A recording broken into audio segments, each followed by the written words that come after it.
언제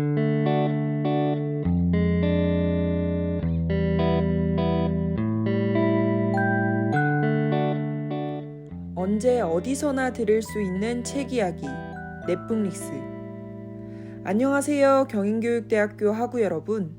2021학년도 2학기에 진행되는 넷북릭스에서는 여러분의 마음속에 잔잔한 울림을 전달해 드릴 수 있는 책을 소개해 드리고 있습니다. 그리고 저는 넷북릭스 라디오 방송의 진행을 맡은 아나운서 송혜인입니다.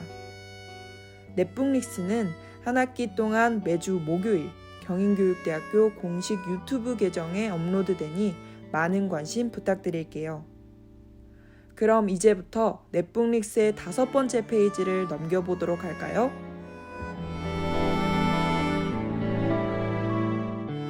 오늘 소개해드릴 책은 알베르 까뮈의 저서 페스트입니다. 아마 경인교육대학교 학우 여러분들도 많이 들어보신 책일 거란 생각이 들어요. 이 책은 이방인, 시지프스의 신화와 같은 유명작들을 남기며 이름을 널리 알린 알베르 까뮈가 7년을 매달린 끝에 내놓은 작품인 만큼 출간되자마자 즉각적인 선풍을 끌었다고 합니다. 심지어는 지금까지도 오랫동안 걸작으로 꼽히며 많은 사람들에게 사랑을 받고 있는 작품인데요. 이 작품은 페스트라는 상황 속 나타나는 다양한 인간상을 그려내는 작품이었기에 그리도 많은 사랑을 받아왔던 게 아닐까 싶습니다. 지금부터 이 소설의 배경이 되는 도시, 프랑스 오랑으로 다 같이 한번 떠나볼까요?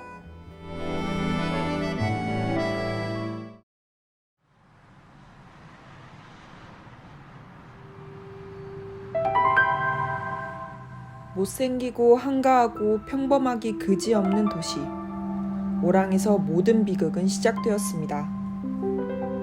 사랑하는 남편과 부인을, 그리고 아이들과 친구들을 모두 잃게 만들었던 병, 페스트가 말이죠.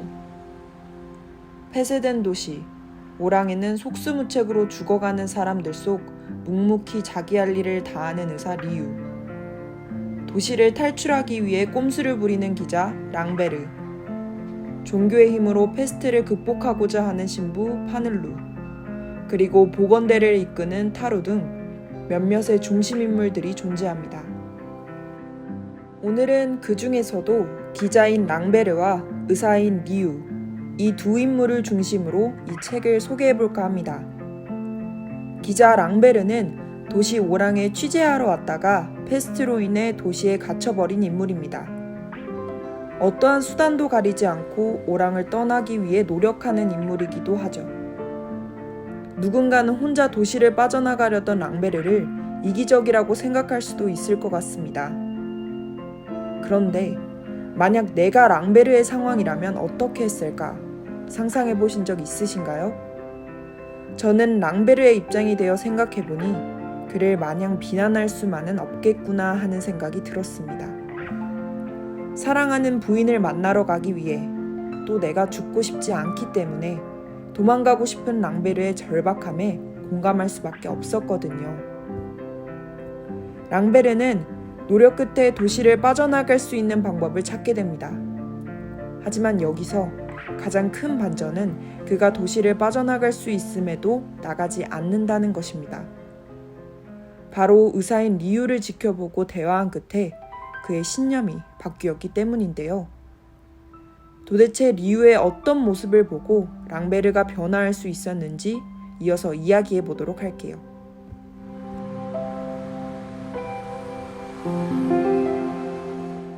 페스트와 싸우는 유일한 방법은 성실함입니다.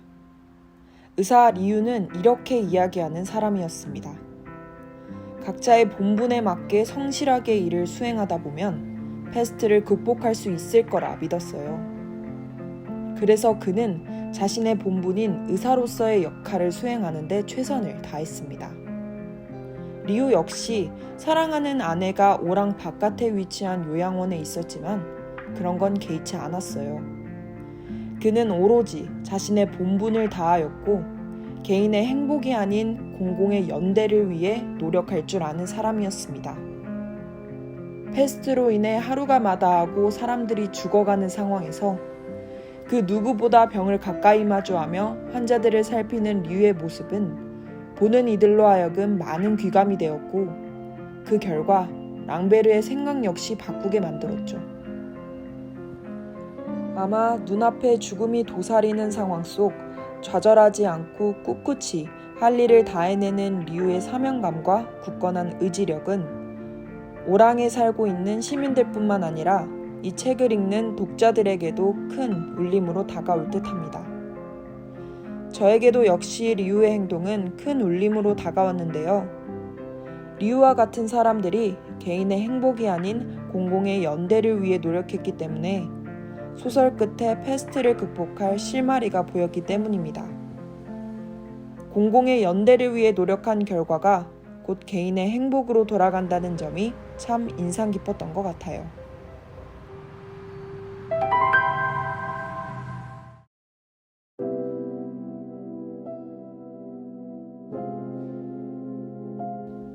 저는 이 책을 읽으면서 전염병 사태라는 공통점 때문인지 패스트에서 등장하는 인물들은 현재 코로나 사태에서 살아가는 우리들과 많이 닮아있다는 생각이 들었어요.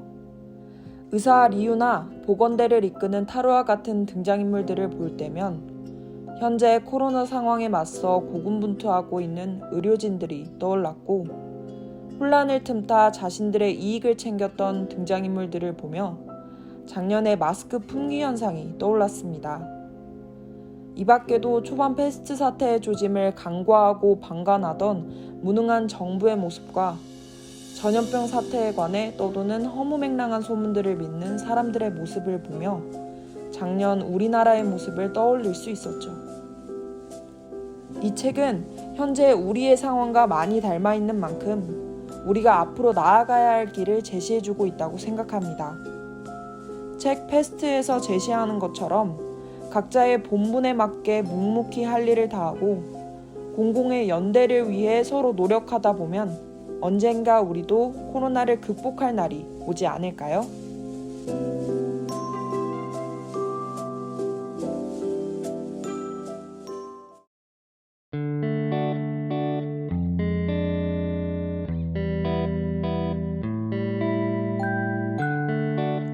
오늘 넷북릭스의 5번째 이야기 어떠셨나요?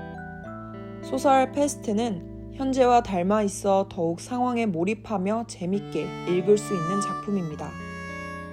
또한 알베르 까미가 소설 속 예리하게 그려낸 다양한 인간 군상은 보는 독자들로 하여금 깊은 울림으로 다가오죠. 제가 정말 애정하는 책 패스트. 여러분들도 기회가 된다면 꼭 한번 읽어보시길 바랍니다. 다음 주 목요일에도 흥미로운 책 소개로 찾아올 넷북릭스. 많은 관심 부탁드리며 이만 방송을 마무리할게요. 언제 어디서나 들을 수 있는 책 이야기 넷북릭스. 청취해주신 학우분들 감사합니다.